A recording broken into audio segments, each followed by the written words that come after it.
মা আজকে রান্নাটা যা হয়েছে না একেবারে সেই। 30 বছর ধরে রান্না করছি তা ভালো হবে না? 4 বছর পর খাটিয়েই যাচ্ছি।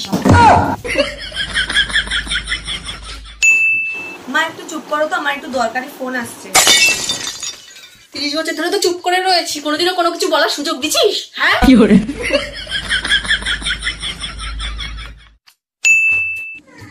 মা তুমি আজকে মাসি বাড়ি গেছিলে, আমাকে তো একবার বলে গেলে না। ও বাবা, তাই তো ভুল হয়ে গেছে মহারানী। এবার যেখানে যাবো।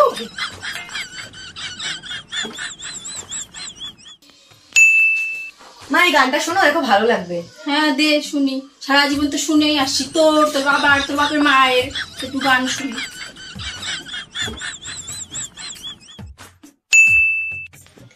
মা তুমি আজকে সারাদিন বাড়ি ছিলে না, বাড়িটা জানি কেমন লাগছিল।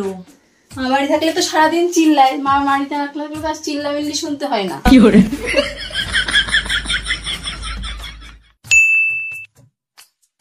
মা তুমি সারাদিন ধরে একা একা কাজ করছো, আমাকে বললে তো আমিও একটু সাহায্য করতে পারতাম। 30 বছর ধরে তো একা একাই করে যাচ্ছি, কোনোদিন করেছিস? এখন আইছে কাজ। দাঁড়া দাঁড়া আসছি। মা, ও মা, উফ এই বাইরে যাওয়ার সময় মাটা যে কোথায় যায় না, ভালো লাগে না। কোথাও যাই নাই, কোথায় যাব? কোথায় যাওয়ার উপায় আছে আমার? মহারানীর 5 মাস খাটতে হবে না? কি কি করতে হইব?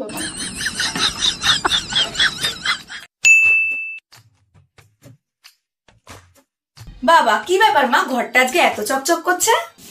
চকচক করবে না? এই বাড়ি 30 বছর ধরে শুধু ঘর বাড়ি মোছা, ঘর পরিষ্কার করা, ঘর ঝাড় দেওয়া, জামা কাপড় কাচা সবই তো করে যাচ্ছি, তো চকচক করবে না? কি করে?